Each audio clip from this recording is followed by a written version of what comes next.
Next thing is screenshots. Instead of using simple in-app shots, which are probably not the brilliant to begin with, make the most out of this space and look at it as another advertising platform. You can put key features of your app here on top of screenshots, something like this. Fortunately, you don't need to have Photoshop in your computer to do that. As always, let's make use of our free tools.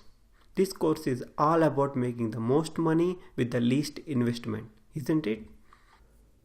So let's go to launchkit.io. Once you create an account in it, of course that is free, and you can upload your various in-app screenshots which you have taken from Xcode simulator and make them several changes. Something like this. You can add short description here, and you can change this background, and you can do all sort of things.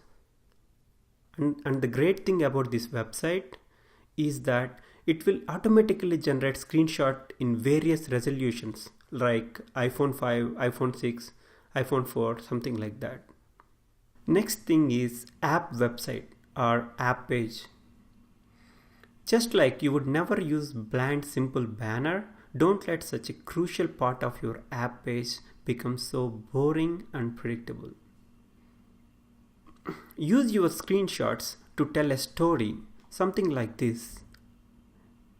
If you don't know how to create a website, something like this, don't worry, we can create an awesome website with the same tool that we have used before to modulate screenshots. So go to LaunchKit and click here for app website. Here you can create and host app page for free without knowing any HTML or CSS. Of course, you can also customize your app page as you like.